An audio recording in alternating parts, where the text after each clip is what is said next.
The air in the sanctum of Ethelgard was kept at exactly 4 degrees Celsius, a temperature that felt like a crisp spring morning to my people, the Vesperi.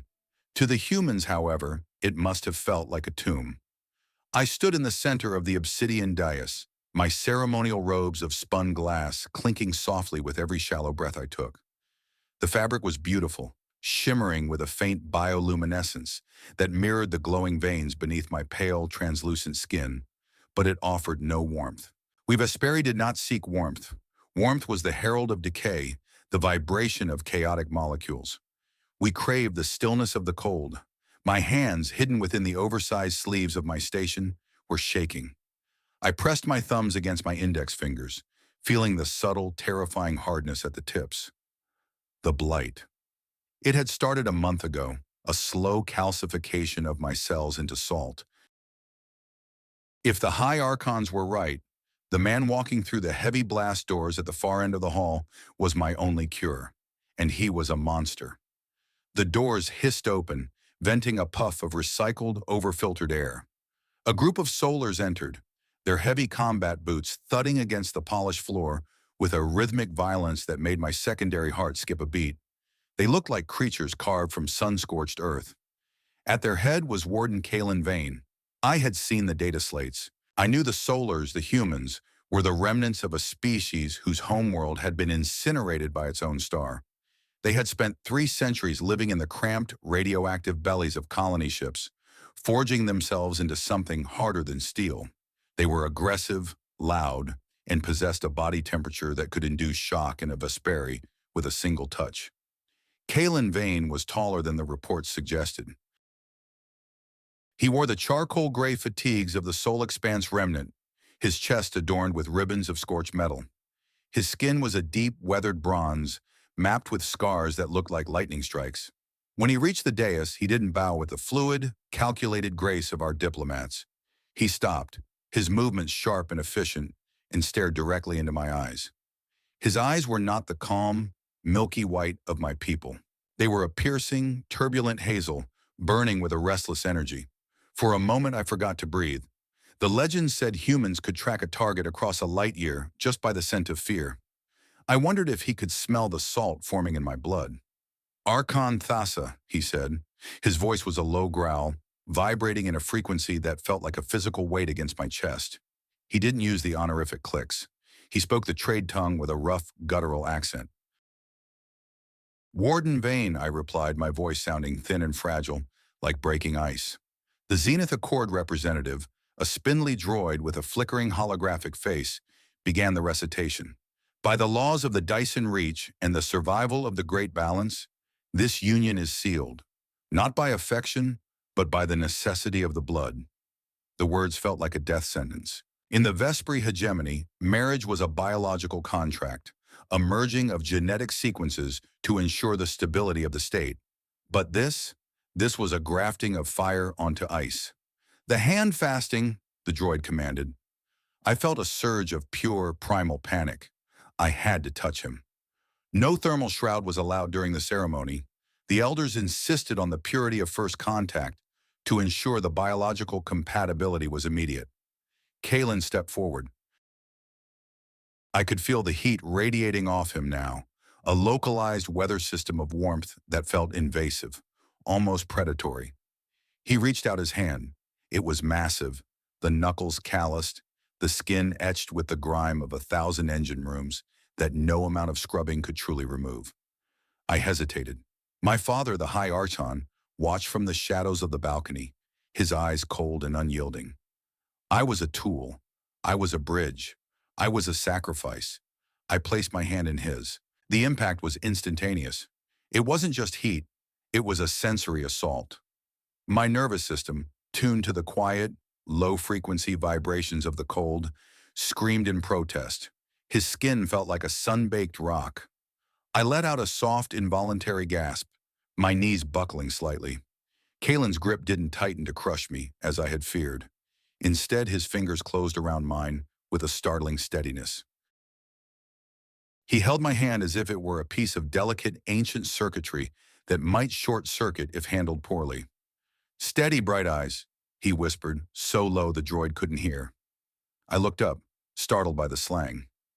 Bright eyes, a derogatory term humans used for the bioluminescent Vesperi, but the way he said it wasn't a slur. It was a warning, a tether. I have you, he added, his hazel eyes locking onto mine. For the first time in my life, I felt something other than the logical chill of my upbringing. It was a terrifying, flickering spark of something the humans called will. The ceremony continued, but I heard none of it. I was too occupied by the strange, rhythmic pounding in his palm. It took me several seconds to realize I was feeling his heartbeat. It was fast, powerful, and utterly chaotic. By the time the droid pronounced us bound by the star and the salt, I was trembling so violently that the glass thread of my robes began to hum. Kalen didn't let go. He tucked my hand into the crook of his arm, his heavy sleeve providing a barrier between my skin and his, but the heat still bled through. We walked down the dais together, passing rows of silent, disapproving Vesperi lords and scarred, cynical solar soldiers. We were a spectacle of the impossible. Don't look at them, Kalen muttered, his gaze fixed on the exit. Just keep your boots moving. We're almost out of the splash zone. The splash zone? I asked, confused by the idiom. Military talk, he said, his jaw tightening, means the place where things tend to explode. And trust me, Thassa, this room is full of high-yield explosives disguised as politicians. We reached the private transport that would take us to the residential spire. As the doors closed, sealing us away from the prying eyes of the hegemony, I finally pulled my hand away. I moved to the furthest corner of the cabin, hugging myself, trying to reclaim my cold. Kalen stood by the door, his hands resting on his belt. He didn't move toward me. He didn't demand anything. He just watched me with those restless, sun-haunted eyes. You're terrified, he said. It wasn't a question. I am an Archon, I snapped, though my voice wavered. We do not experience terror. We analyze risk. Kalen let out a short, dry laugh. Call it what you want, princess, but your heart is thumping loud enough to trigger a seismic sensor, and you're looking at me like I'm about to eat you for dinner. Aren't you? I whispered, the fear finally breaking through my facade. Your people. You fought the Gorgons until they were extinct. You cracked the moons of Velonis just to deny your enemies a base. You are warriors of the void. And I am your prize. Kalen's expression shifted. The hardness in his face didn't vanish, but it settled into something deeper, something weary. He took off his heavy tactical gloves, tossing them onto a seat. I didn't ask for this any more than you did, he said, his voice losing some of its gravel. I was told this marriage was the only way to keep the hegemony from cutting off our oxygen supplies in the outer rim. I'm not here to be a husband. I'm here to be a damn peace treaty. He stepped toward the environmental control panel and began tapping in codes. What are you doing? I asked, my back against the hull. Adjusting the atmosphere, he said without looking back. It's too cold for a human in here, and probably too hot for you now that I've touched you. I'm setting a gradient. My side of the quarters will be warm. Yours will stay at your precious 4 degrees. And there's a lock on the bedroom door, Thassa, on your side. You use it.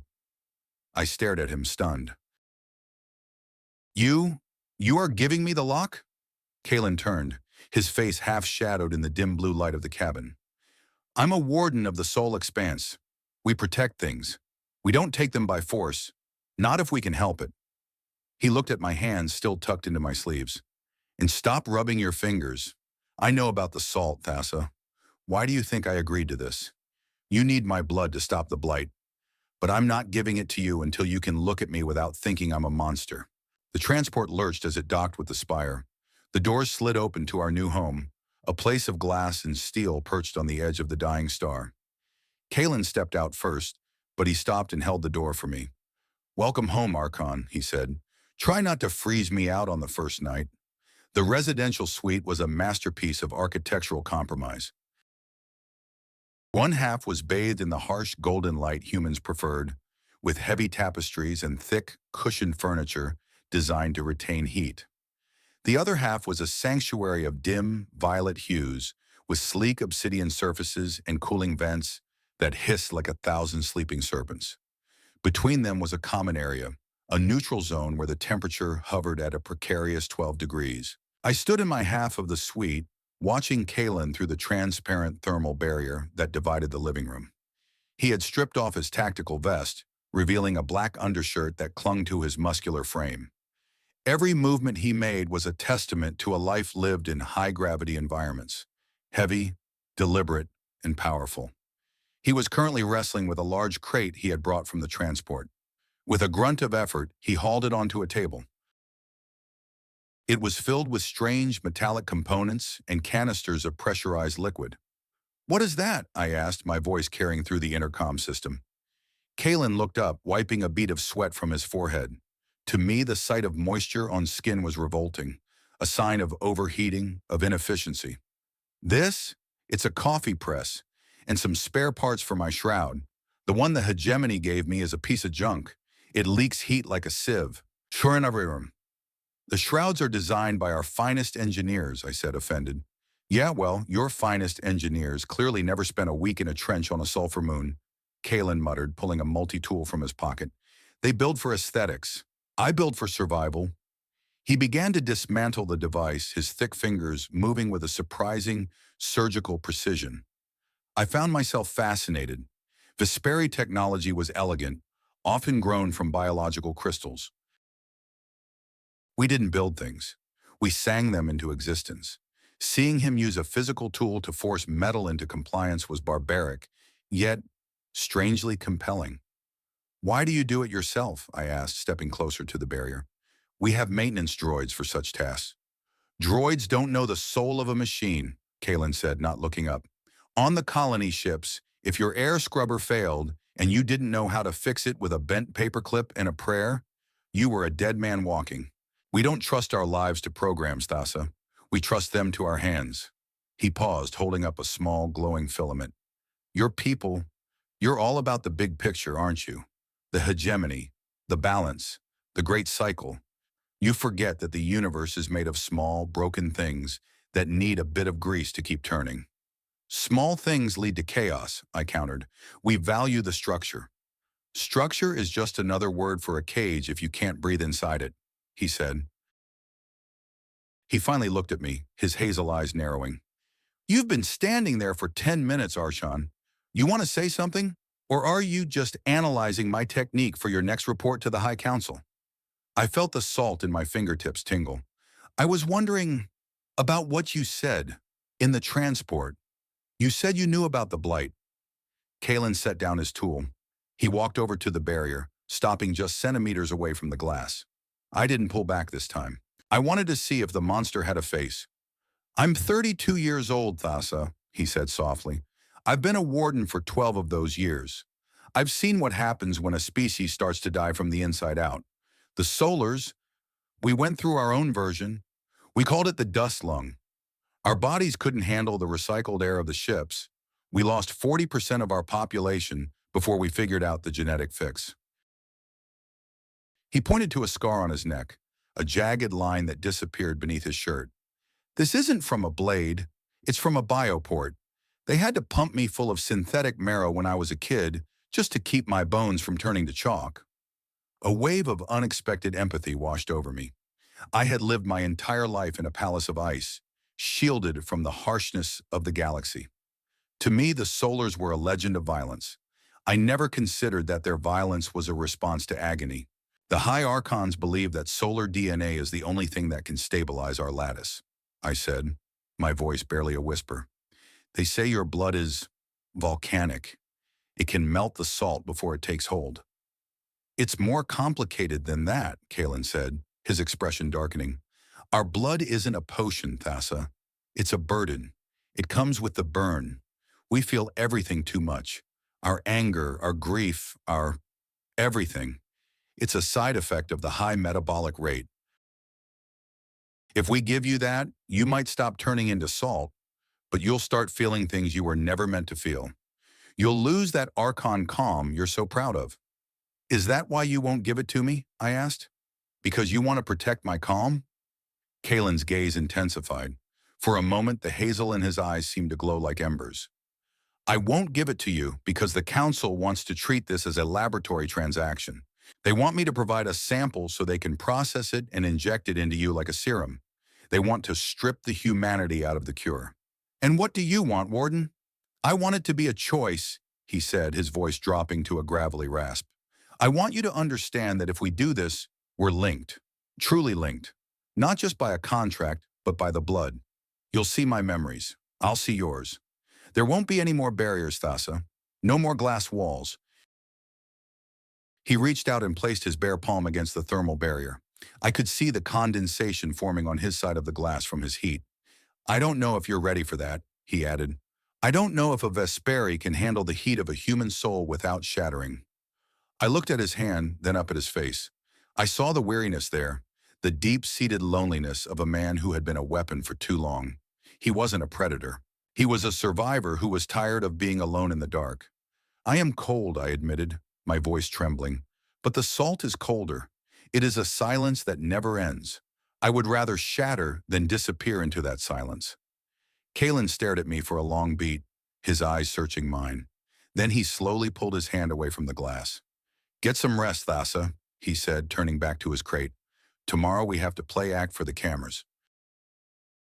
The Accord wants a broadcast of the happy couple touring the gardens. We have to look like we're building a bridge, not staring across an abyss. Kalen, I called out as I moved toward my bedroom. He grunted in response. Thank you, for the lock. I didn't wait for an answer. I retreated into my room, the temperature dropping to a comfortable 4 degrees. I sat on the edge of my bed, staring at my fingers. The salt was still there, but for the first time, it didn't feel like an inevitability. It felt like a challenge. I laid down, but I didn't trigger the sleep cycle. Instead, I listened. Through the vents, I could hear the faint, rhythmic clinking of metal on metal from the other side of the suite. Kalen was still working. He was still fixing things. I closed my eyes, and for the first time in weeks, I didn't dream of ice. I dreamt of a sun I had never seen, burning a fierce, terrifying gold against the endless black of the void. The morning did not arrive with the sunrise. In the Ethelgard Reach, time was measured by the rhythmic pulsing of the dying star, a slow, amber heartbeat that filtered through the polarized glass of the residential spire. I woke to the sensation of 1,000 tiny needles pricking my left wrist. I pulled back the sleeve of my sleeping robe and felt my secondary heart stall. The white crystalline patch had moved. It was no longer just at my fingertips. A thin, jagged line of salt had crawled up to my carpal bone, turning the translucent blue of my skin into a matte, opaque ivory. I pressed my thumb against the patch. There was no pain, only a terrifying lack of sensation. It was as if that part of my body had already been claimed by the void, subtracted from the living universe. The blight was accelerating. The High Council had told me that the Union would arrest the decay immediately, but they were liars. Even the Vesperi, the paragons of logic, were capable of deception when the survival of the hegemony was at stake. I heard the sound of a heavy impact from the common area. I moved to the door, hesitating for a fraction of a second before triggering the lock Kalen had insisted I use. The door slid open, and I was greeted by a wall of dry, recycled heat. Kalen was standing in the center of the room, stripped to a gray sleeveless shirt. He was mid-motion, his arm a blur as he slammed a heavy weighted sphere into a synthetic mat. Sweat ran down his neck, soaking the collar of his shirt. His muscles moved like tectonic plates beneath his bronze skin, coiled and powerful. He looked up, his hazel eyes clouded with the focus of a predator. "Good morning," he said, his voice a low vibration that seemed to rattle the salt in my bones. "You're up early." "I did not sleep well," I replied, keeping my wrist hidden within my sleeve. "You are attacking that floor?" Kalen wiped his face with a towel, a huff of laughter escaping his chest. "Just training, Thassa. In the soul expanse, if you aren't moving, you're dying. High-gravity drills keep the bone density up. Otherwise, the void turns you into a jellyfish within a year." "It seems violent," I remarked, stepping into the neutral zone. "Everything about your species seems focused on the exertion of force." "Force is just a tool," Kalen said, walking toward the environmental panel to check the gradient. "Like a hammer. You can use it to build a house or crack a skull. Most days I prefer building." He turned to look at me, his gaze dropping to my hidden arm. "You're hiding it." "Hiding what?" "The salt," he said. He didn't move toward me, respecting the invisible boundary of my personal space, but his eyes were sharp. I can smell it. It has a scent, like ozone and old dust. It's worse today, isn't it? I didn't answer. I couldn't. Admitting it made it real, and in the hegemony, reality was something we controlled through silence. We have the public tour in 2 hours, I said, changing the subject. The cameras will be active throughout the Grand Arboretum. We are expected to show progress. Kalen sighed, tossing the towel onto a chair. Right, the puppet show. Give the people their daily dose of hope so they don't start a riot in the docks? I'll be ready. I just need to put on the formal gear. It feels like wearing a straight jacket, but if it keeps the peace, I'll play along. 2 hours later, we stood at the entrance to the Grand Arboretum, a massive glass dome that housed the rarest flora from a dozen Vesperi worlds. It was a place of silence and shadows, illuminated by soft violet bioluminescence. Floating camera drones hovered like metallic insects, their lenses glowing red as they broadcast our images to millions of viewers across the reach. Kalen wore his formal Warden uniform, the high collar hiding the scars on his neck. He walked with a stiff, unnatural posture, his hands clasped behind his back. I walked beside him, my fingers lightly touching the fabric of his sleeve as the protocols dictated. To the viewers, we looked like the dawn of a new era. To me, it felt like a funeral procession. Look at those lilies, Kalen said, his voice loud enough for the drones to catch. They're beautiful, Archon. They are the song flowers of Myra, I replied, reciting the script. They bloom only in the presence of absolute stillness. Kalen leaned in closer, his warmth pressing against my side. I could feel him straining to keep his voice level.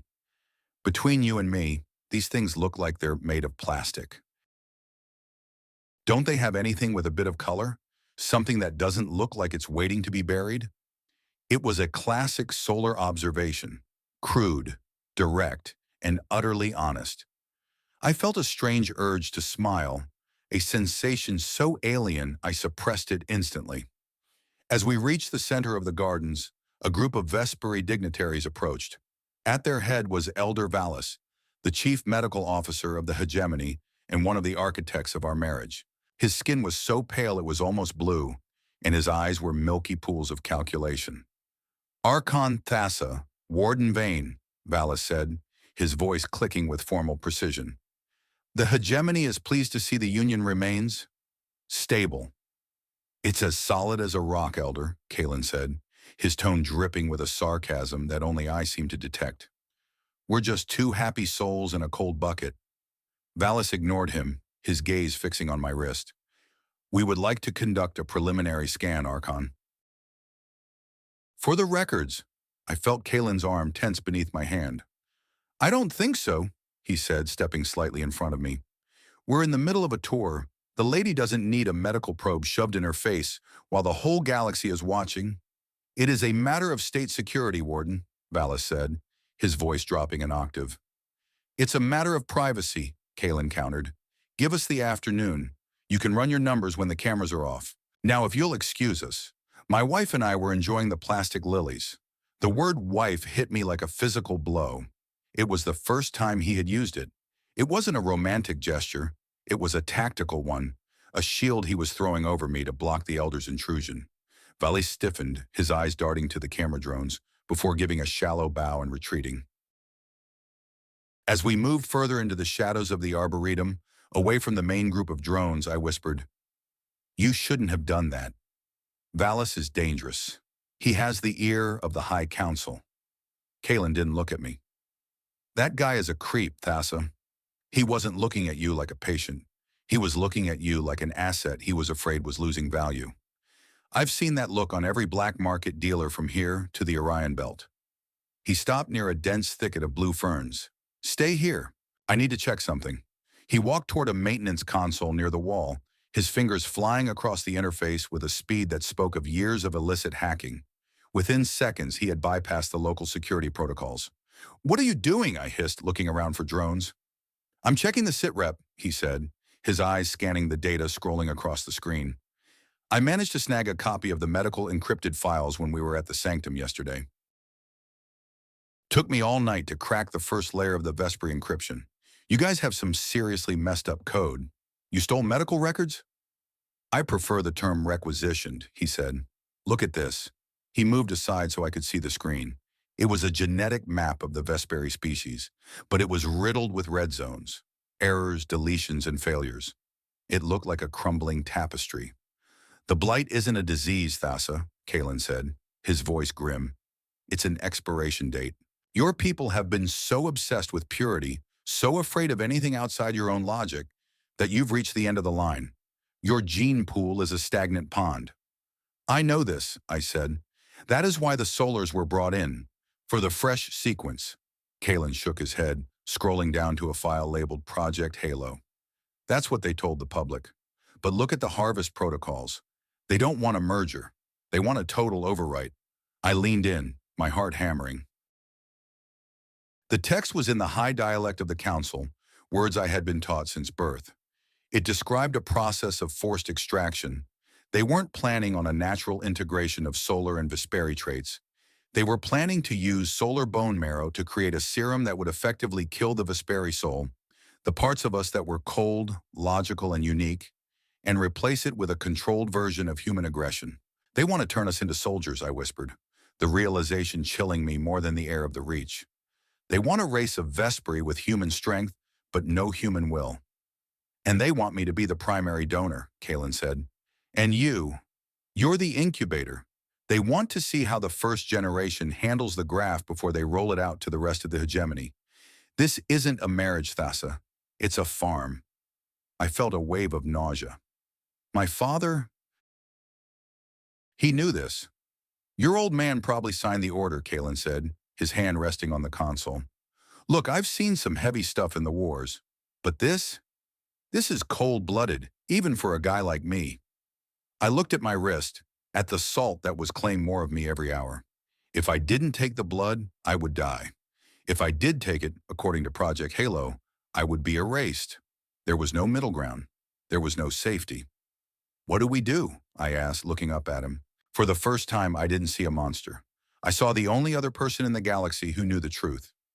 Kalen closed the console and wiped the screen. For now, we finish the tour. We smile for the cameras. We act like the perfect little bridge between worlds.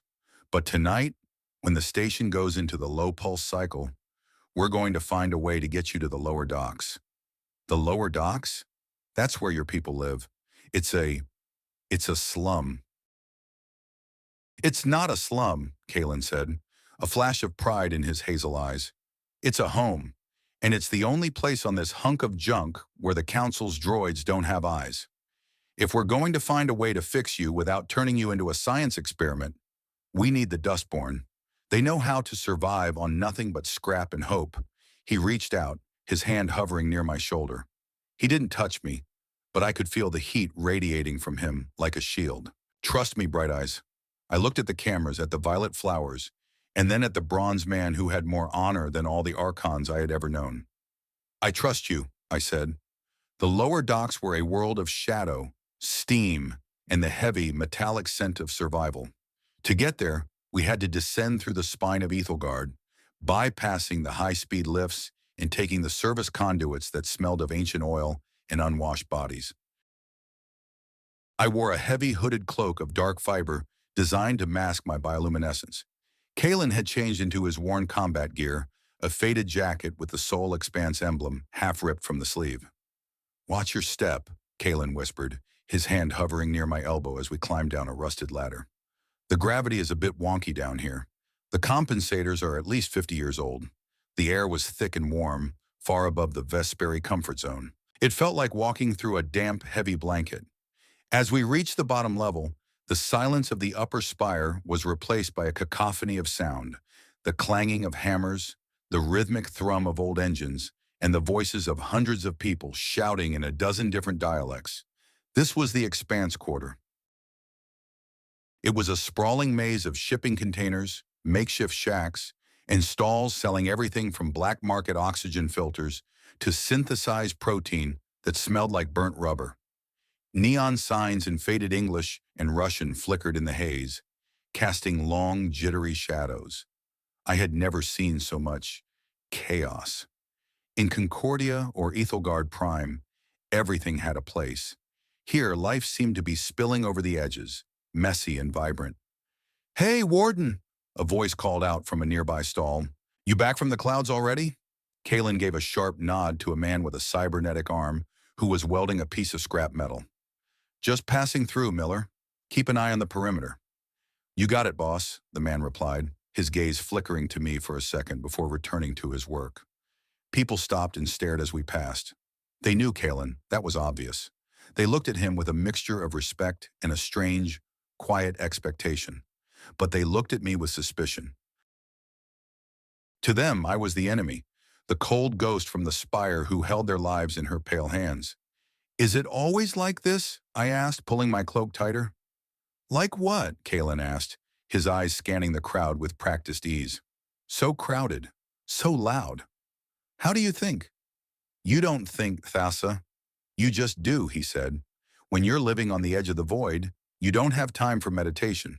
You spend your energy making sure the kids have food and the air scrubbers don't give out." He led me into a large open area that looked like a converted hangar. In the center, a group of children were playing a game with a hovering ball, their laughter echoing off the metal walls. Near the far end, an old woman sat in a high-backed chair made of welded pipes, watching the crowd with eyes that had seen the death of a planet. "That's Mora," Kalen said. "She's the oldest soul we've got left. She was on the last ship out of Earth." I stopped, my breath catching. She saw the sun?" Kalen nodded. "She was 5 years old. She remembers the smell of rain." He led me toward her. "Mora, I brought someone." The old woman turned her head, her skin a map of 1,000 wrinkles, her hair a shock of thin white silk.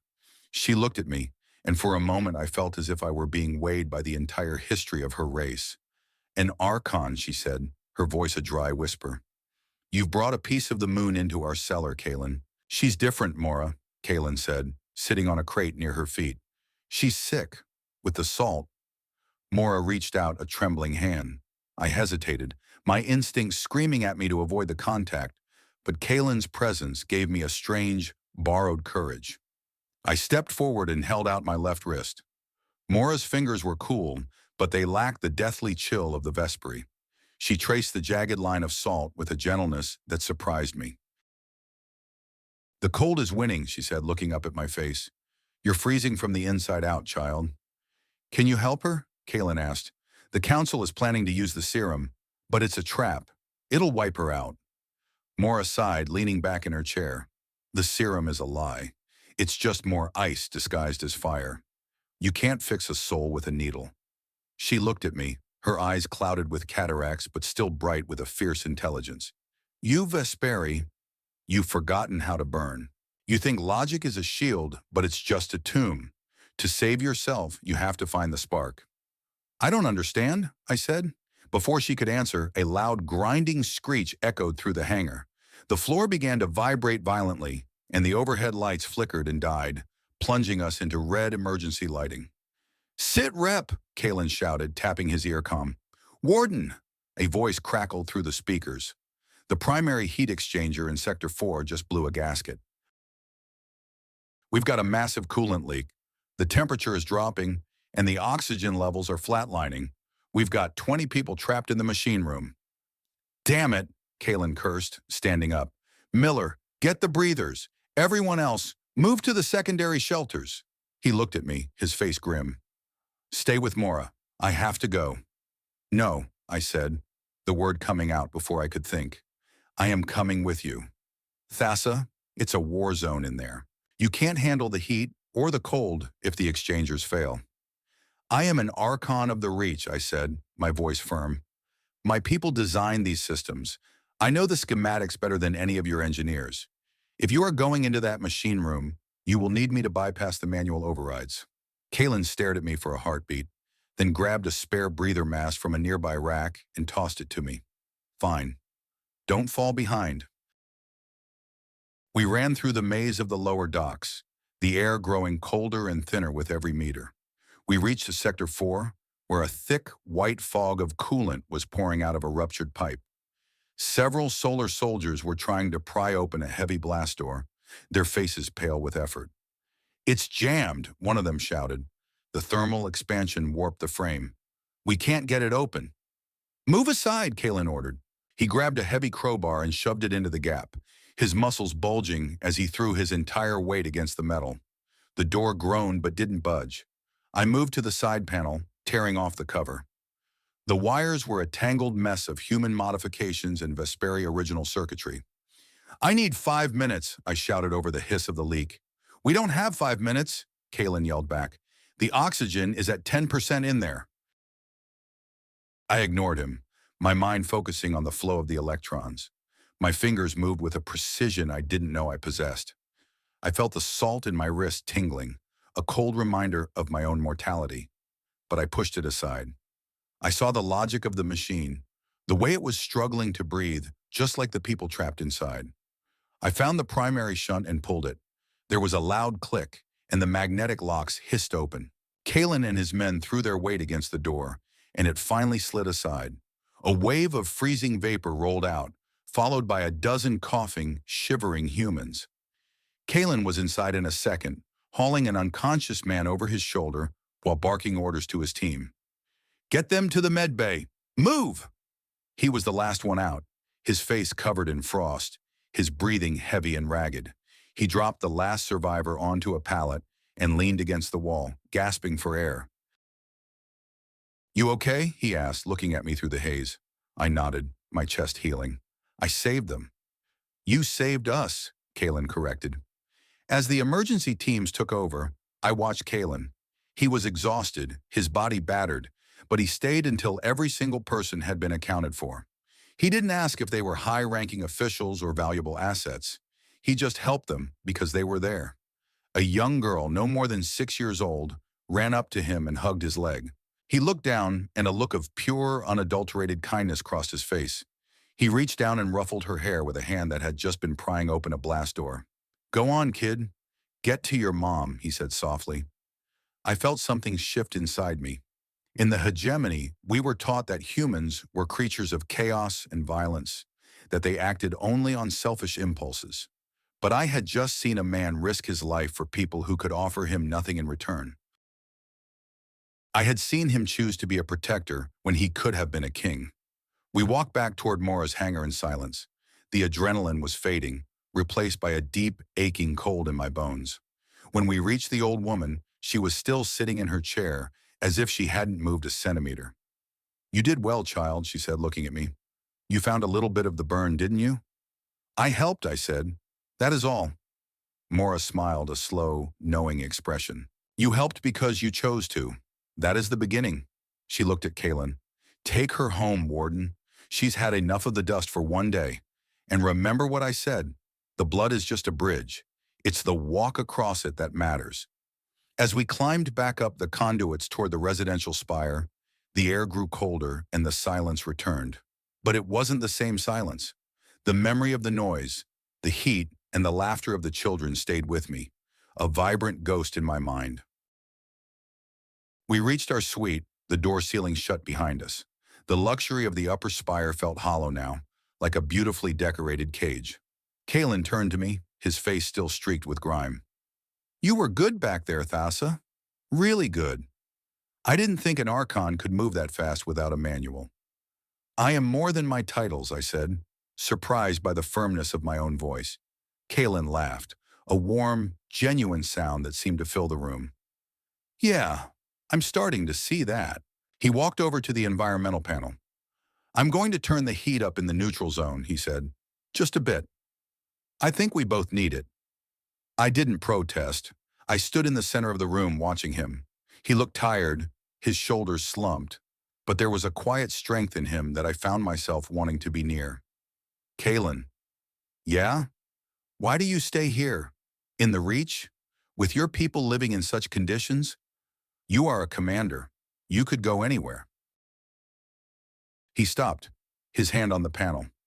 "I stay because they're mine, Thassa. Because when the world ends, you don't run away from the people you love. You stay and you fight until the last light goes out." He looked at me, his eyes soft. "That's what being human is. It's not about the sun or the ships. It's about not leaving anyone behind." He moved toward his bedroom, but stopped at the door. "Good night, Bright Eyes." "Good night, Kalen," I said. I went to my room and triggered the lock, but I didn't feel the same need for it. I sat on my bed and looked at my wrist. The salt hadn't retreated, but it didn't look as dark as it had this morning. I thought about Mora's words. "You have to find the spark." I realized then that the fear I had felt for Kalen wasn't just about his heat or his violence. It was about the fact that he was alive in a way I was not. He was a fire burning in a vacuum, and I was just a reflection on the ice. I closed my eyes, and for the first time in my life, I didn't feel the need for the cold. I felt a tiny, flickering warmth in the center of my chest, a small, stubborn light that refused to go out. I wonder, I thought as I drifted into sleep, if this is what it feels like to begin to burn. The low-pulse cycle of Unity Station was supposed to be a time of absolute stillness. For the Vesperi, it was a period of meditative recharge, where the violet lights dimmed to a deep indigo, and the station's environmental systems whispered in a low, soothing frequency. I sat on the floor of my meditation chamber, my palms pressed against the cold obsidian. I was trying to synchronize my breathing with the station's pulse, but the salt in my left arm was humming a different tune. It felt like a jagged vibration, a discordant note in the harmony of my life. 24 hours had passed since our descent into the lower docks. 24 hours since I had seen Kalen Vane ruffle the hair of a human child with a hand that could crush a titanium hull. The image was etched into my mind, a warm ghost that refused to be exorcised by logic. Suddenly, the indigo light didn't just dim, it died. The station's ambient hum cut out, replaced by a silence so heavy it felt like physical pressure. Then the red emergency strobes began to pulse, and the station's internal alarms screamed, a high-pitched, discordant shriek that sent a jolt of pure adrenaline through my system. "Kalen!" I shouted, scrambling to my feet. The door to my chamber hissed open before I could touch the sensor. Kalen was there, his silhouette framed by the jarring red light. He was fully geared, his kinetic rifle slung over his shoulder. His face was a mask of hard, tactical focus. "We've got a problem, Thassa," he said, his voice tight. "A big one. What happened? Is it the heat exchangers again?" "No," he said, grabbing my arm and pulling me toward the common area. "It's an external override. Someone just bypassed the Spire's security mainframe and locked down every exit. We're boxed in." "The Purity Front," I whispered, the name tasting like ash in my mouth. "Bingo," Kalen muttered.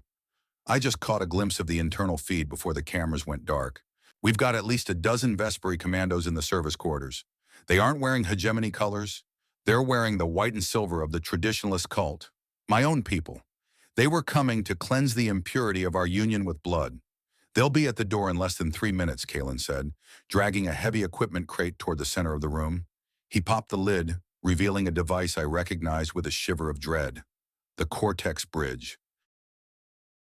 It was a sleek, silver headset with 2 neural nodes. It was designed for deep-sync diplomatic negotiations, a way for 2 species to share raw data and emotional context to prevent misunderstandings. But it was notoriously dangerous. If the synchronization wasn't perfect, it could cause permanent neural scarring. "We have to use it," Kalen said, his eyes locking onto mine. "No," I said, backing away. "The bridge requires a stable lattice. With the salt in my system, it could shatter my mind." "Listen to me," Kalen barked, stepping into my space. "The assassins have seized the local sub-hub. The only way to bypass the lockout and open the maintenance hatches is a dual-key neural command. 1 Vesperi signature, 1 human, and we have to do it from inside the Spire's emergency port." He pointed to a small recessed panel near the ceiling. It was the last resort port, designed for high-ranking officials to command the station in the event of a total systemic collapse. "I can't do it alone, Thassa. My neural signature isn't enough to satisfy the Vesperi encryption, and yours isn't enough to override the solar fail-safes the Council installed. We have to merge." "You don't understand," I said, my voice cracking. "If you see what's inside me, the fear, the salt—" "I don't care about the salt," Kalen roared as a heavy thud vibrated through the reinforced blast doors of our suite. They were using a thermal ram.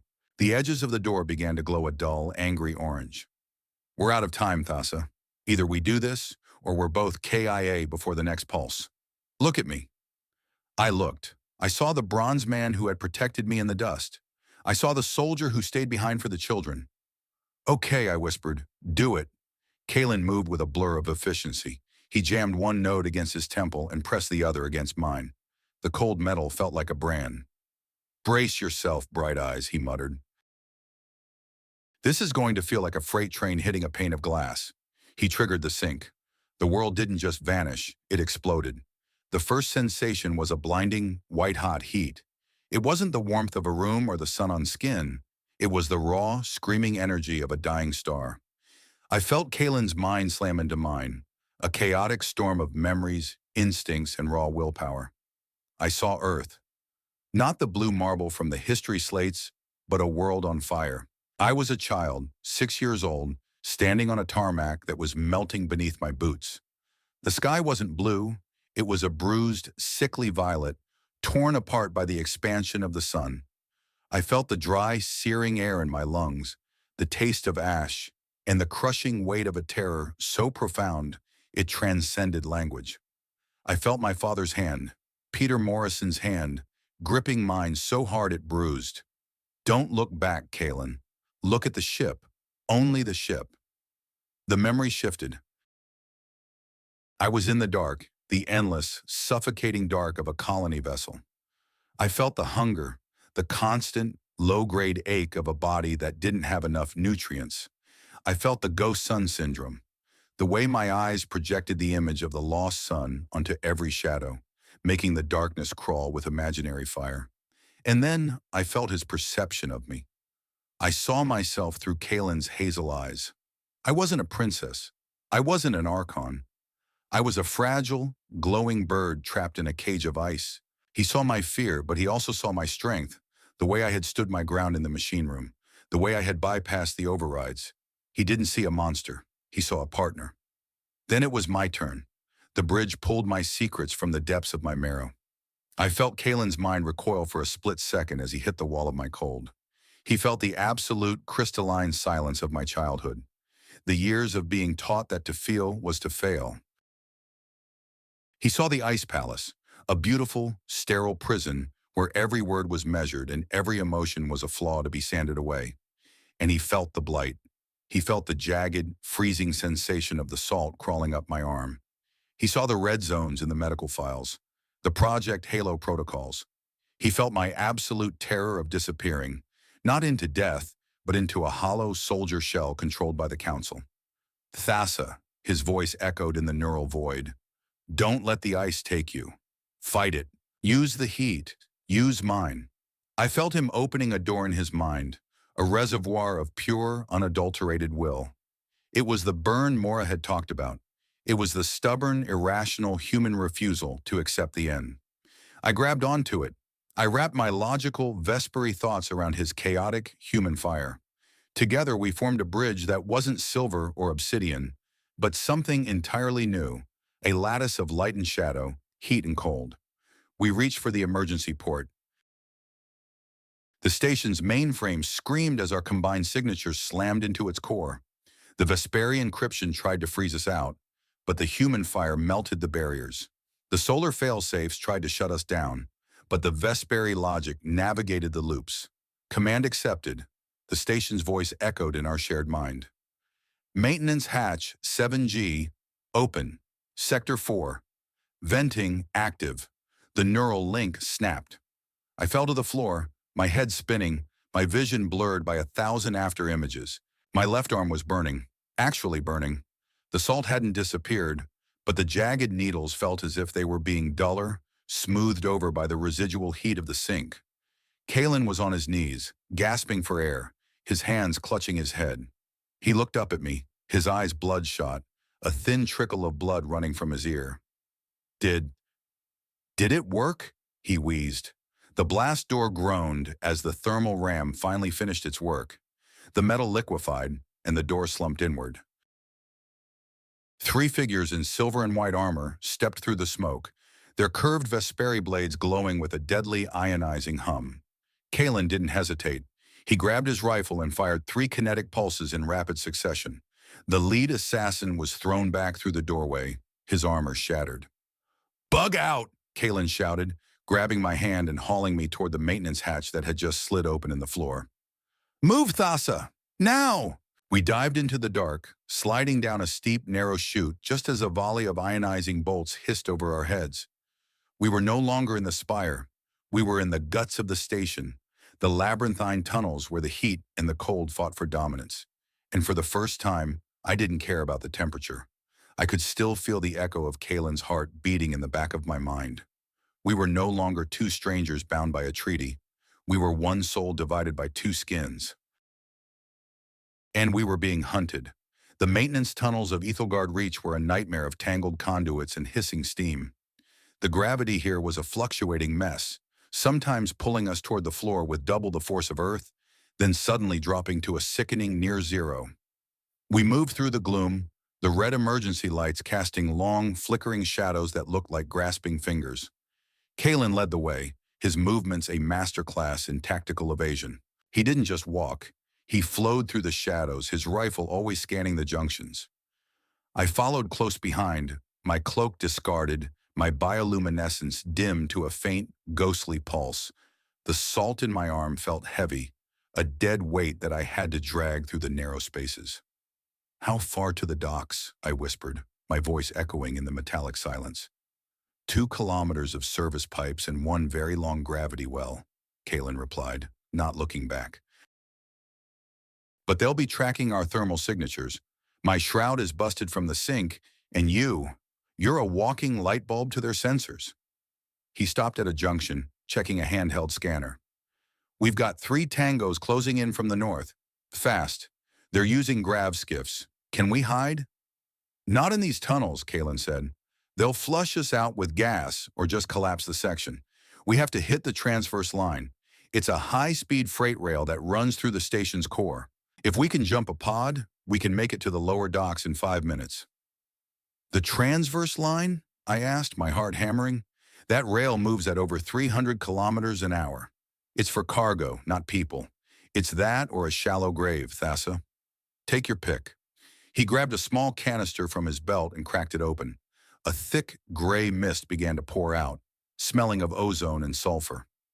"What is that?" "Thermal chaff," he said, tossing the canister back the way we came. "It'll scramble their sensors for a few minutes. Give us a head start. Now let's move." We ran. My lungs burned with the dry, warm air of the service levels. The Vesperi were not built for sustained exertion. Our metabolism was designed for bursts of calculation followed by long periods of stillness. But the human will I had glimpsed in the bridge was still there, a hot ember in my chest that pushed me forward. We reached the transverse line, a massive circular tunnel that hummed with the power of 1,000 magnets.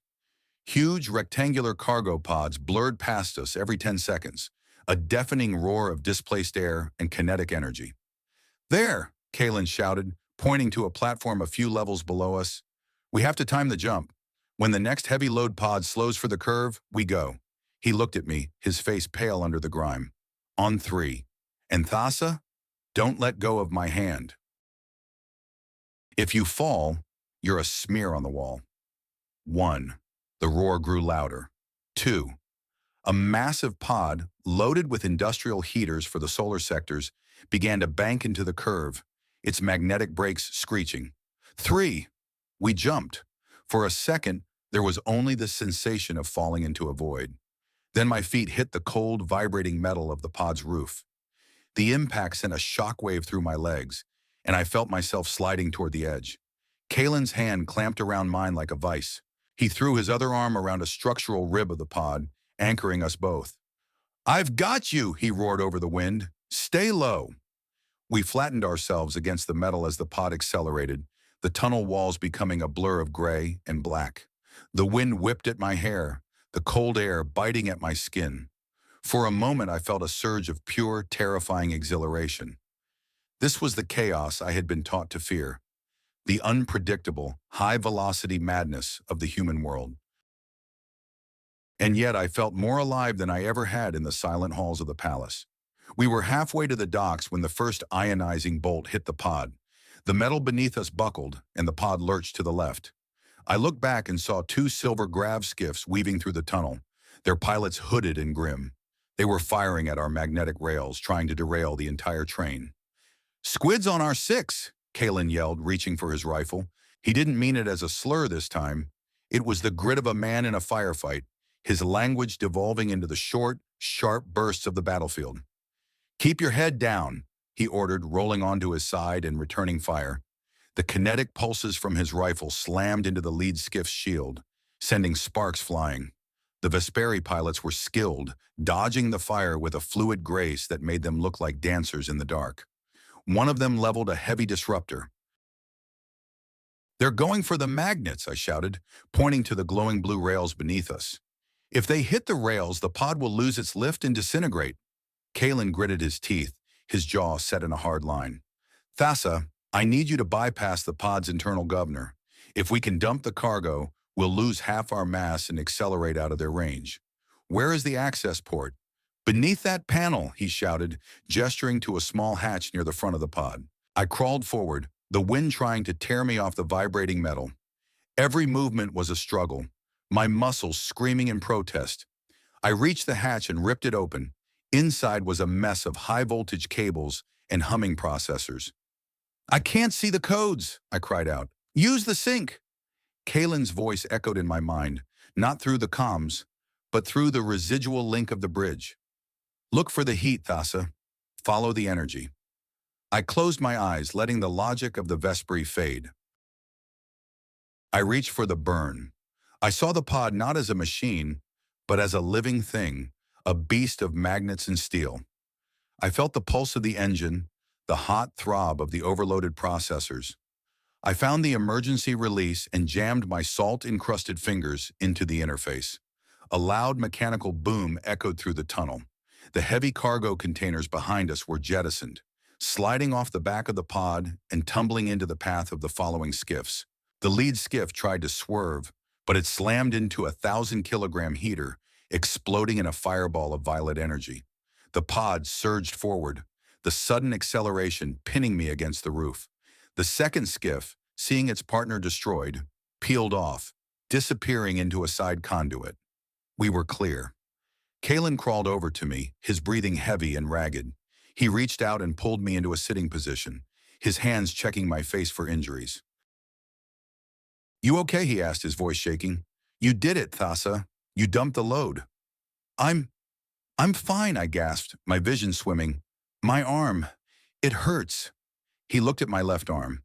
The salt had turned a dull, bruised gray. The physical strain had pushed my system to the limit, and the blight was reacting to the trauma. "We're almost there," he said, his voice soft. "Just a few more minutes." The pod began to slow as it entered the massive cavern of the lower docks. The air grew warmer, smelling of oil and people. We jumped off the pod as it passed a secondary platform, tumbling into a pile of discarded shipping nets. Kalen was up in a second, his rifle ready, but the area was quiet. We were in the depths of the solar quarter, far from the prying eyes of the hegemony. "Warden?" a voice whispered from the shadows. "It's me," Kalen said, lowering his rifle. "Is the safe house clear?" "Clear as a whistle, boss," a tall woman said, stepping into the light. She was covered in grease and wore a pair of cracked goggles on her forehead. We heard the fireworks in the tunnel. "Was that you?" "Yeah," Kalen said, gesturing to me. "We've got a guest, and she needs a doctor. Not a Vesperi doctor, a real one." The woman looked at me, her eyes widening. "An Archon? Down here?" "She saved our lives, Miller," Kalen said, his voice firm. "Treat her with respect." The woman nodded, her expression softening. "Follow me. We've got a bunk in the back of the repair shop." They led me through a maze of narrow alleys and hanging laundry. The people here were even more numerous than before, but they seemed quieter, more watchful. They didn't stare with suspicion. They looked at us with a grim, weary solidarity. They knew what it was like to be hunted. We reached the safe house, a small room tucked behind a massive engine block. It was crowded with medical supplies, old books, and a small, flickering stove that was burning a piece of synthetic peat. Kalen helped me onto a cot, his hands lingering on my shoulders. "I have to go back out," he said. "I need to coordinate the defense. If the Purity Front followed us, the docks are going to be a war zone within the hour. You're leaving? I asked, a sudden, sharp fear piercing my chest. Only for a while, he said.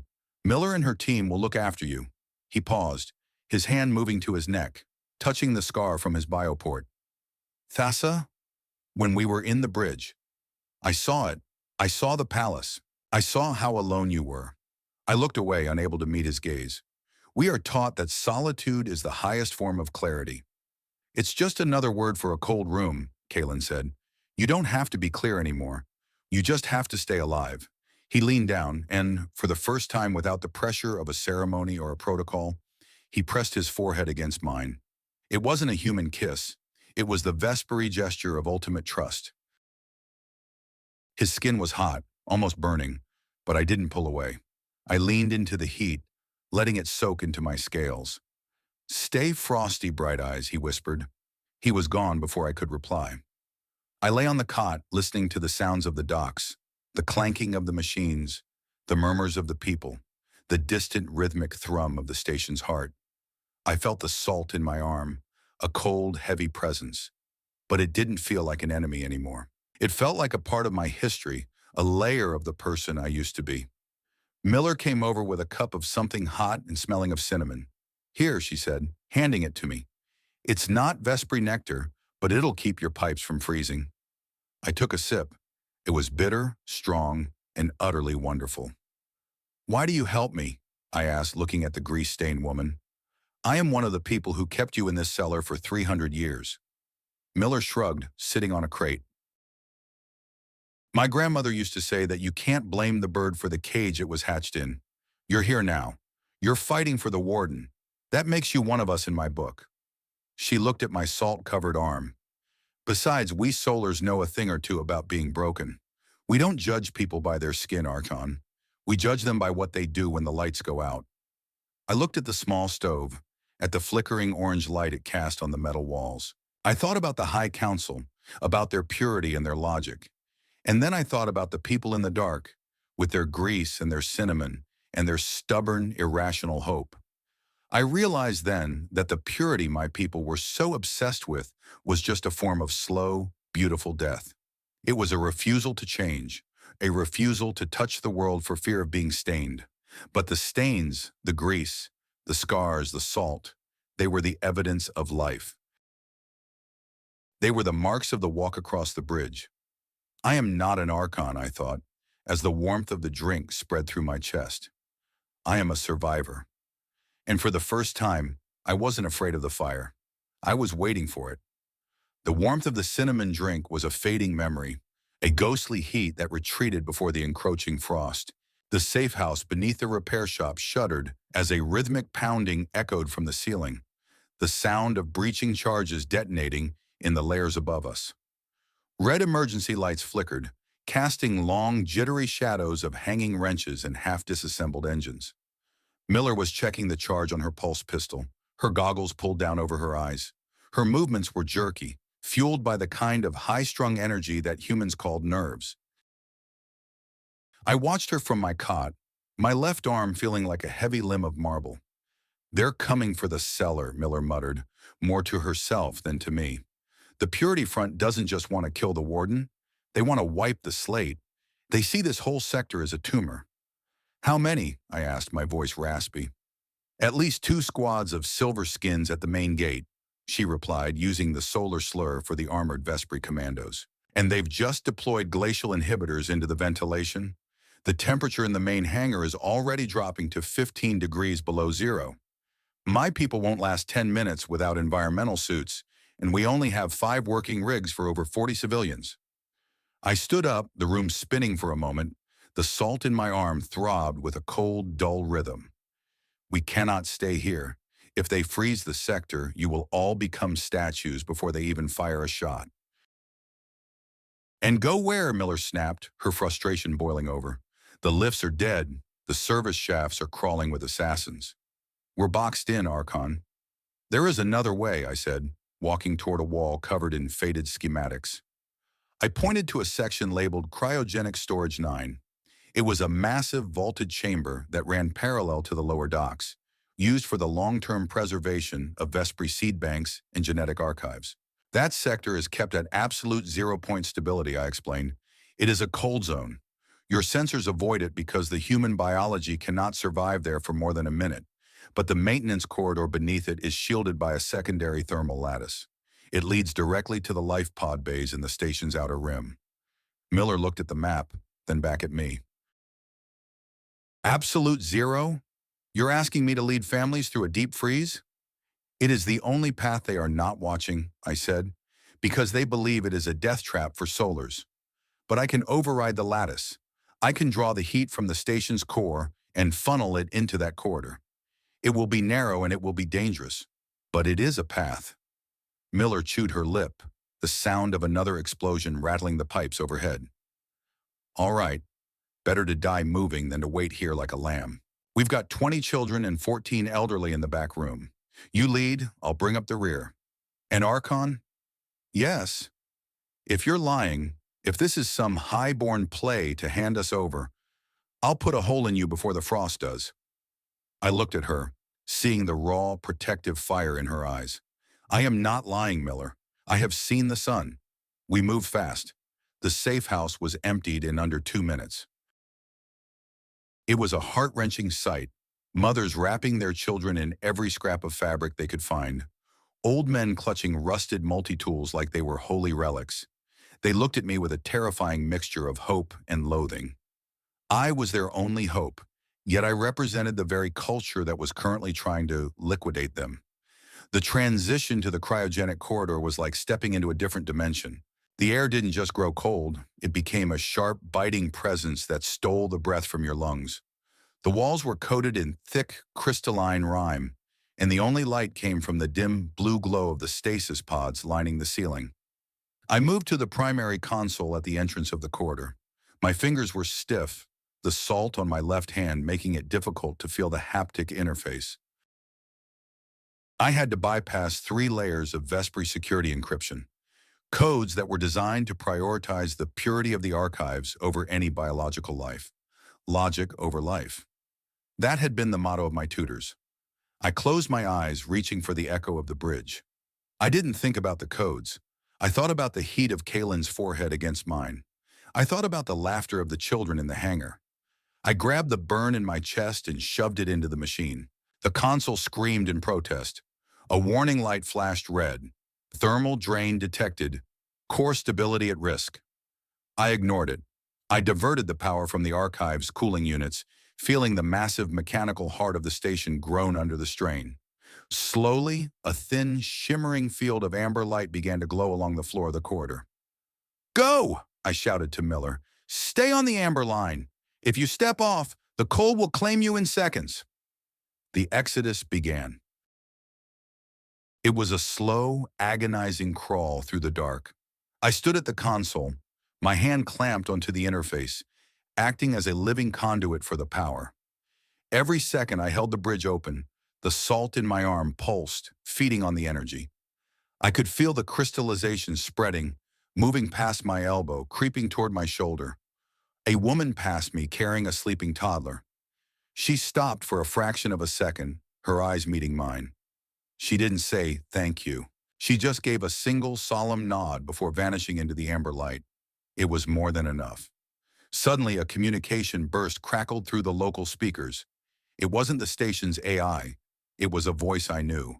High Proctor Zale, the commander of the Purity Front. "Archon Thassa," the voice echoed, cold and smooth as polished glass. "You are committing a grave heresy. You are draining the lifeblood of the hegemony to preserve the refuse of a dead world.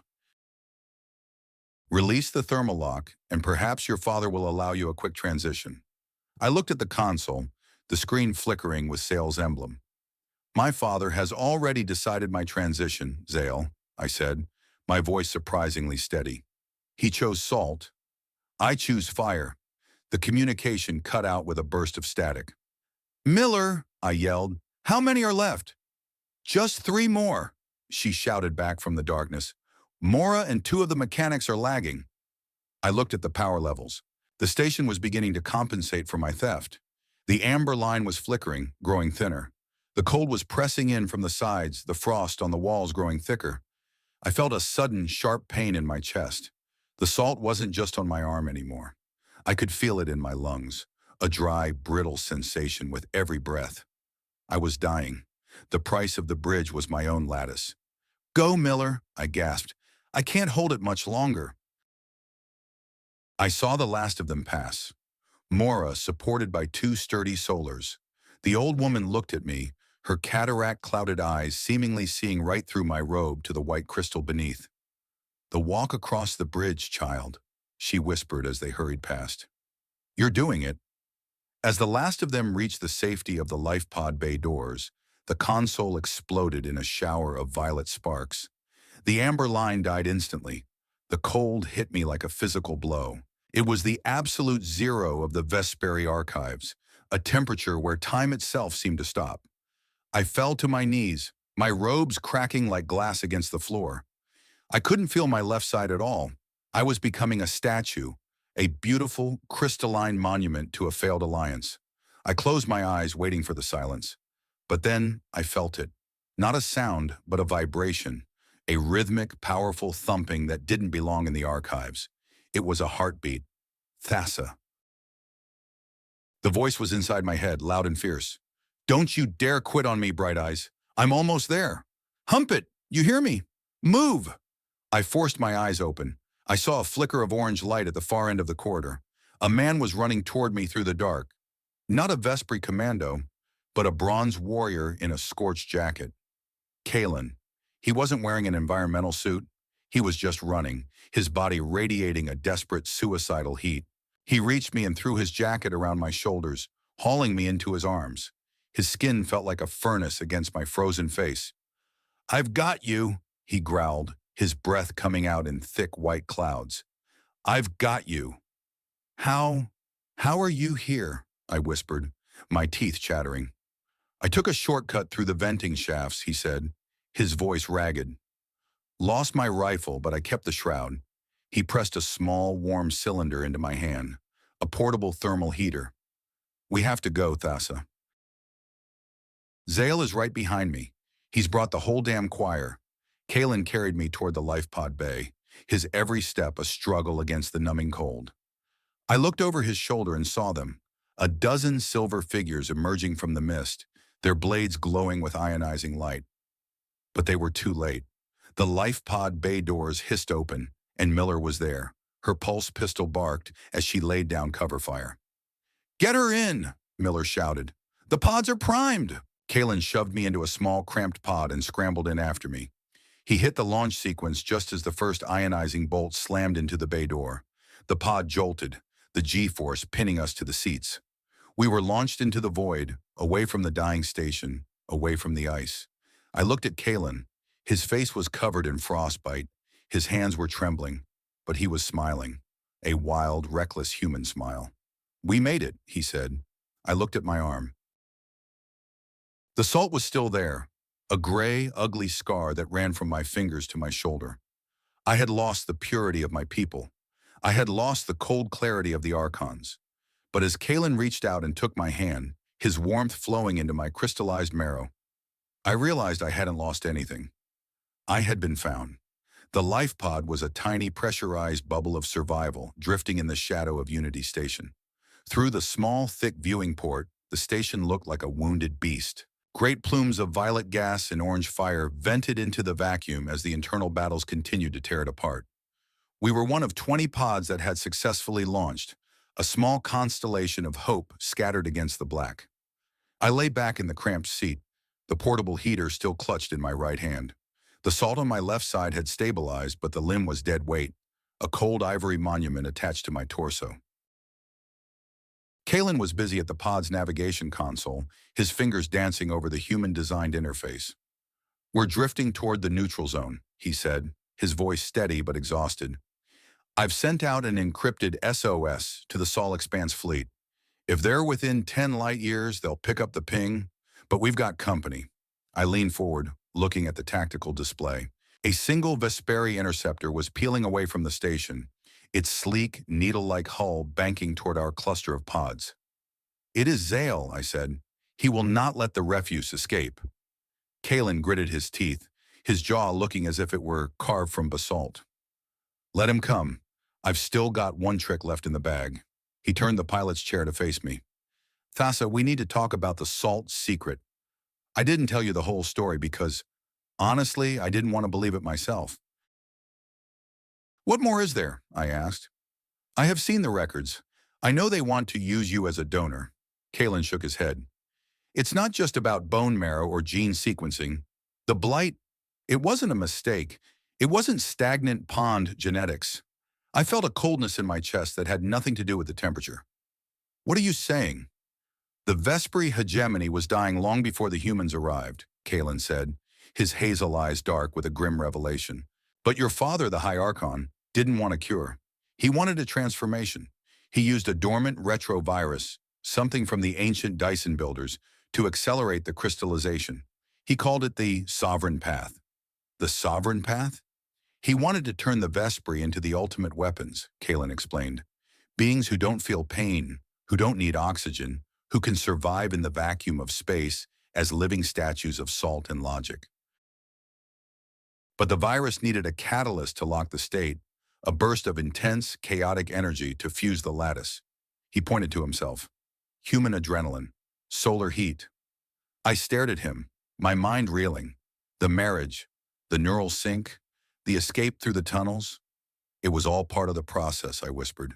He didn't guide me to you to save me. He gave me to you to trigger me. Kalen nodded. He knew my people would fight. He knew Zale would attack. He needed us in a high-stress, high-heat environment. He needed the burn to fuse the salt into your marrow. You aren't becoming a soldier, Thassa. You're becoming a sovereign, a living weapon of the hegemony. I looked at my arm, the gray bruised salt. It wasn't decay, it was armor. But I feel things, I said, my voice trembling. I felt fear for the children. I feel love for you. If I am a sovereign, I should be a machine of logic. That's the part he didn't count on, Kalen said, a small, fierce smile touching his lips. He thought he could use human heat as a fuel and discard the fire. But fire doesn't work that way. It changes the things it touches. When we synced in the bridge, it wasn't just your lattice that changed.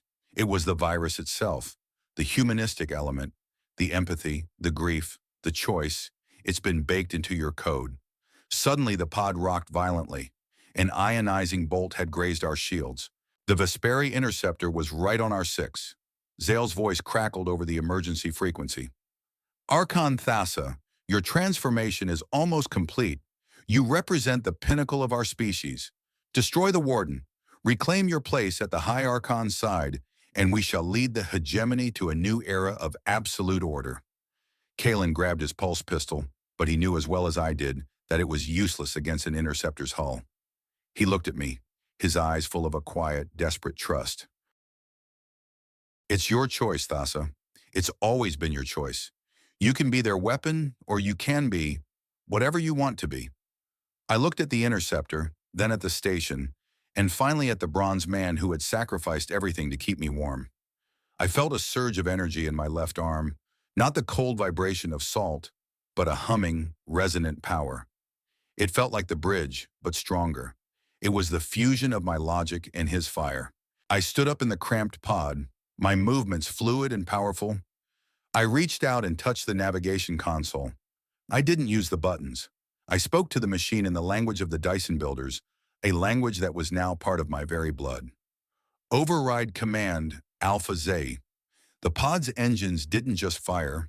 They roared with a violet light that was a perfect blend of solar and Vesperi energy. We accelerated with a force that should have crushed us, but I held the integrity of the pod's hull together with my mind. I turned the pod toward the interceptor. Thassa, what are you doing? Kalen shouted. I am not a weapon, Kalen, I said, my voice echoing with a new, resonant frequency. I am the bridge. I reached out with my left hand, the salt arm, and pointed it at the interceptor. I didn't fire a weapon. I sent a command. I spoke to the interceptor's own internal lattice, the Vesperi code that ran through its veins. Remember the fire, I whispered. The interceptor's engines sputtered. Its ionizing blades flickered and died. The ship didn't explode. It simply stopped. Its systems had been overwhelmed by a surge of empathy, a neural feedback loop of every memory I had of the lower docks, of Mora, of the children. Zale's ship drifted away, powerless, its crew caught in a sensory overload of human emotion. I collapsed back into my seat, the glow in my arm fading to a soft, steady pulse. The salt was still there, but it looked different now, more like mother of pearl, shimmering with a faint internal light. Kalen was staring at me, his mouth slightly open. Did you just lobotomize a starship with a memory of cinnamon tea? I think I did, I said, a small laugh escaping my lips. Kalen laughed too, a loud, booming sound that filled the pod. That's my girl. That's my bright eyes. He pulled me toward him, and this time there was no barrier, no glass, no protocol, no fear. I pressed my salt arm against his bronze chest, and I felt the most wonderful sensation in the universe. I felt everything. I felt the heat of his heart, the scratchiness of his jacket, the salt of his sweat, and the overwhelming, beautiful chaos of his love. The pods around us were beginning to link up, forming a small, defiant flotilla in the dark. In the distance, the first ships of the Sol Expanse fleet were dropping out of warp, their golden engines shining like new suns. We weren't safe yet. The hegemony would come for us. My father would not give up his sovereign path so easily. There would be wars and treaties and 1,000 more obstacles. But as I watched the rescue ships approach, I knew that the walk across the bridge was just beginning. And for the first time in the history of two worlds, we wouldn't be walking it alone. We have a long way to go, Kalen, I said, leaning my head against his shoulder. I've got plenty of gas in the tank, he replied, his hand squeezing mine. And besides, I hear the mountains in Colorado are real pretty this time of year. I closed my eyes and imagined the mountains. I imagined the green, the rain, and the sun. It was a beautiful, messy human dream, and it was mine. The magnetic grapples of the Sol Expanse flagship, the Vigilance, locked onto our life pod with a violent, metallic clang that vibrated through my very teeth. For a long, breathless moment, we were suspended in the void, a tiny speck of light being pulled into the massive charcoal gray belly of a leviathan. I sat in the co-pilot's chair, my hand still locked in Kalen's. My left arm, the one the Vesperi called the sovereign limb, was pulsing with a soft, iridescent light that looked like moonlight trapped in pearl. Thassa, Kalen whispered, his voice thick with exhaustion. We are topside now. This is a solar military vessel. They aren't going to be as welcoming as the folks in the docks. I understand, I said, my voice resonating with a depth I didn't recognize. I am no longer an Archon seeking a cure, Kalen. I am a witness to a crime that spans two species.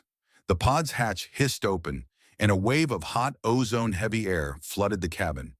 It was a chaotic smell, oil, sweat, and the sharp electrical tang of a ship prepared for war.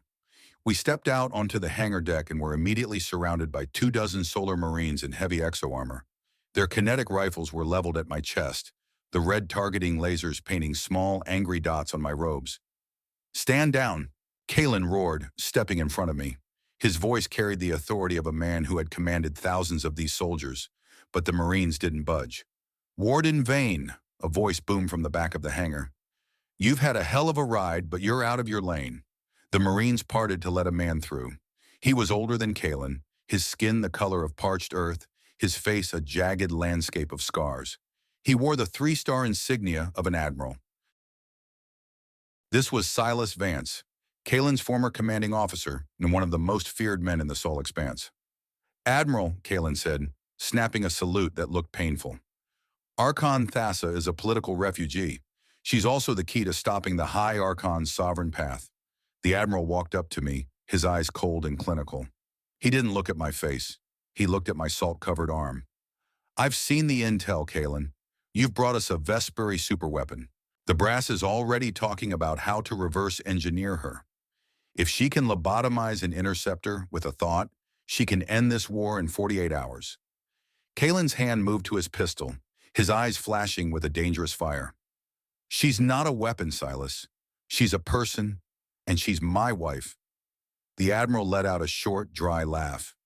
"In this fleet, Vane, those things are not mutually exclusive." I stepped forward, moving past Kalen's protective arm. I felt the sovereign power in my marrow hum as I looked the Admiral in the eyes. I didn't use the bridge, but I didn't have to. The fusion within me allowed me to see the truth behind his hard facade.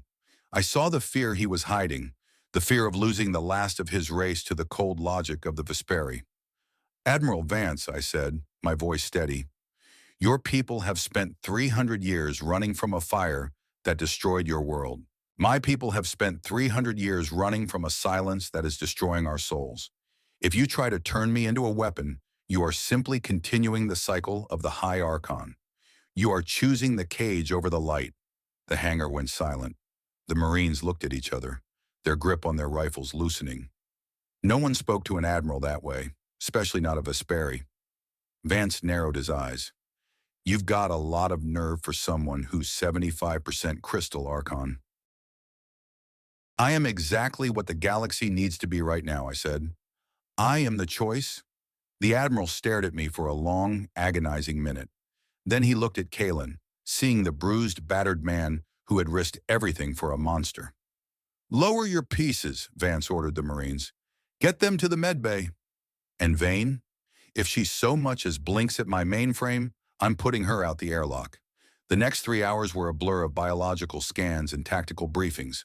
Miller and the refugees from the docks had been safely offloaded to a secondary transport, but Mora had insisted on staying.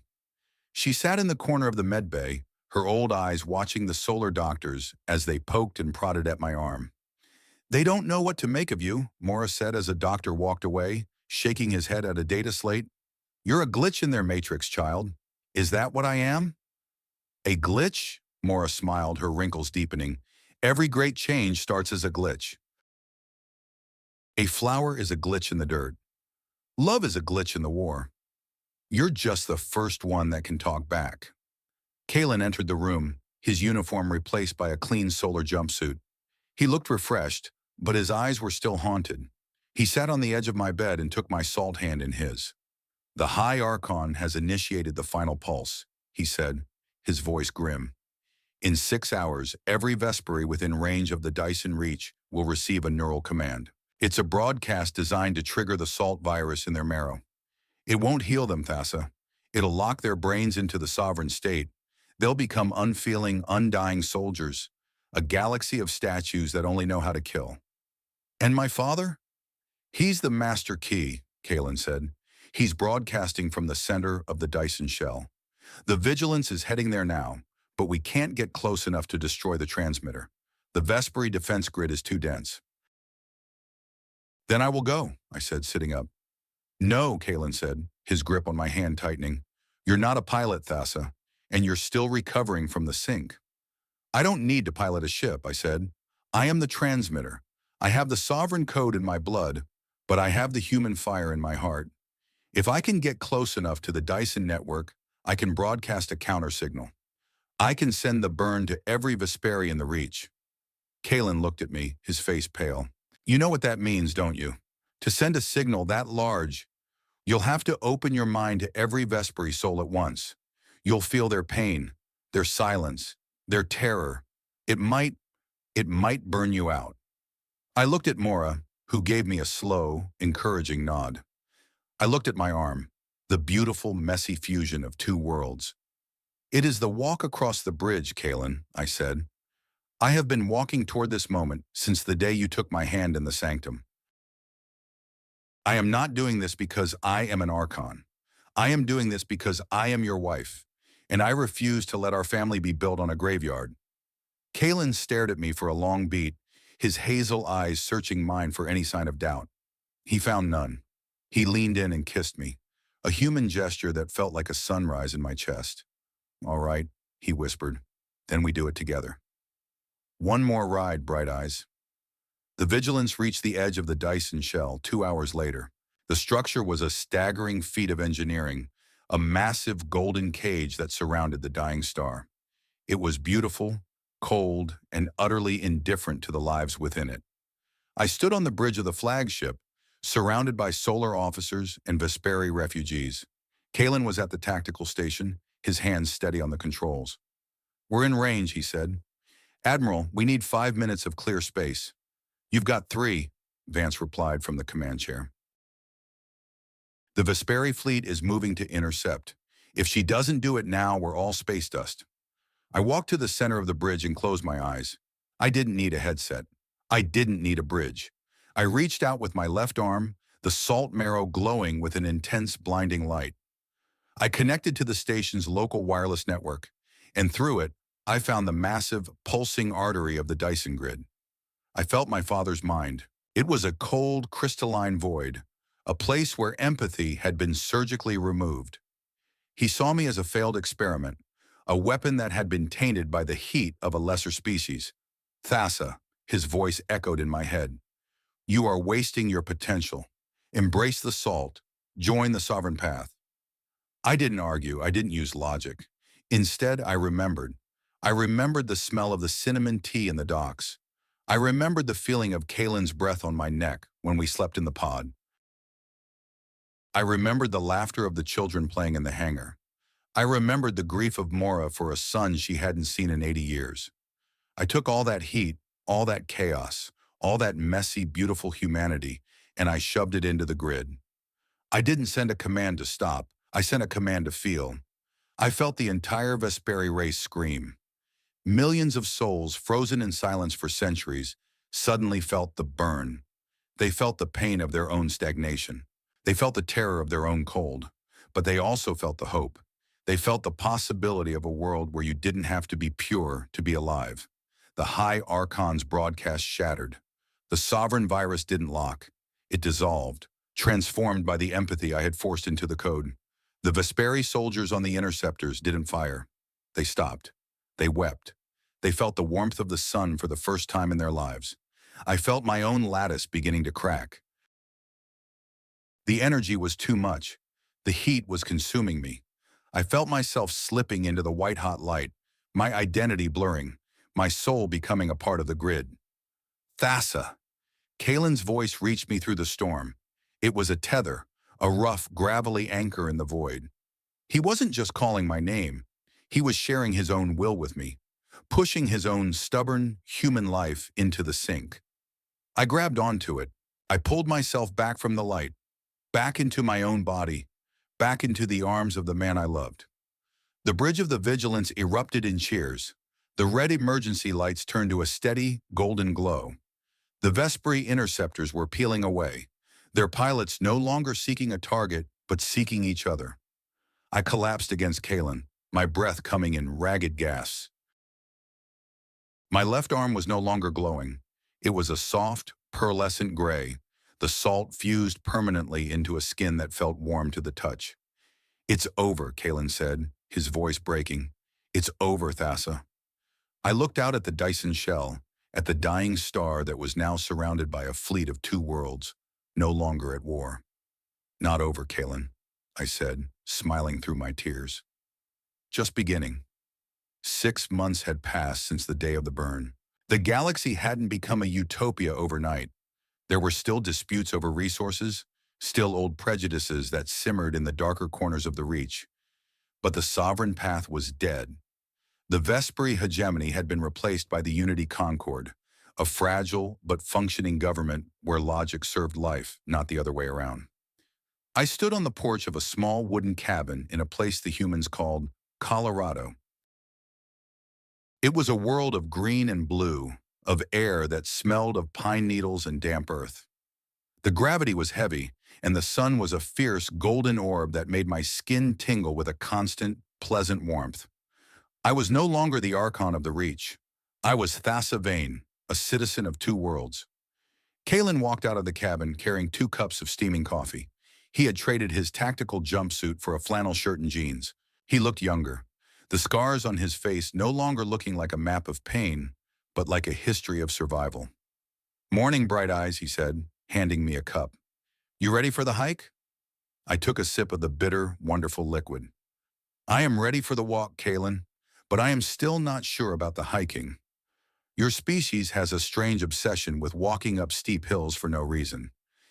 It's about the view, Thassa, he said, leaning against the railing. When you get to the top, you realize how small your problems are. I looked at my left hand. It was still different. The pearlescent salt marrow was a permanent part of me now. It was a scar, but it was also a gift. It allowed me to sense the emotions of the world around me, to feel the heartbeat of the forest as if it were my own. I had become the first of a new kind, a being that didn't have to choose between the cold and the heat. I looked at Kalen, at the man who had been forced to wed a monster and had chosen to love a person instead. We sat in silence for a while, watching the light change on the distant, snow-capped peaks. In the village below, Vesperi and human children were playing together in a local schoolyard. They didn't see the purity or the impurity. They just saw friends. I thought about the journey we had taken, from the silent obsidian halls of Concordia to the dusty, chaotic hangar of the lower docks, and finally to this quiet porch under a living sun. I looked back on the girl I was in the sanctum, the one who was so afraid of a touch that she had forgotten how to feel her own heart. I realized then that my greatest fear hadn't been Kalen, or the humans, or even the salt. It was the fear of being seen. I had spent 24 years hiding behind the armor of my titles and the clarity of my logic, believing that to be known was to be vulnerable. But I have learned that vulnerability is not a weakness. It is the only thing that can truly melt the ice. It was through Kalen's messy, loud, and often irrational love that I found my own strength. I learned that we are not defined by the circumstances of our birth or the genetic codes in our blood. We are defined by the bridges we choose to build and the people we choose to cross them with. The salt in my arm is no longer a symbol of decay. It is a testament to the fact that I chose to change, to grow, and to burn rather than stay perfect and frozen. I have learned that the most human thing a person can do is to choose kindness when everything in the world tells you to choose fear. Kalen put his arm around my shoulders, his warmth a constant, reassuring presence. "What are you thinking about?" he asked softly. "I was thinking about the barriers we build," I said. "Not just the physical ones, but the ones in our minds. The ones that tell us that someone who looks different or thinks differently or comes from a different star is someone to be feared." Kalen nodded, his gaze fixed on the mountains. "Yeah, we're real good at building those." "I wonder," I said, looking out at the horizon. "I wonder how many of us are still living in our own palaces of ice, afraid to touch the world because we might get burned. I spent so long thinking the heat was the enemy, but it was the only thing that could save me." I looked at my hand, then out at the reader, at you, wherever you are in your own dark space. Is there a wall you have built around yourself thinking it was a shield, when it has really become a prison? Is there a hand you have been afraid to take because it felt too warm, too different, or too real? What would happen if you finally let that person in? What would happen if you decided that being whole was more important than being pure? Kalen squeezed my hand, and the golden sun broke over the peak of the mountain, flooding the valley with a sudden, brilliant light. "Come on," he said. "The trail is waiting." I smiled, stepped off the porch, and followed him into the light. I didn't look back at the shadows. I didn't look back at the ice. I just kept walking, one warm step at a time.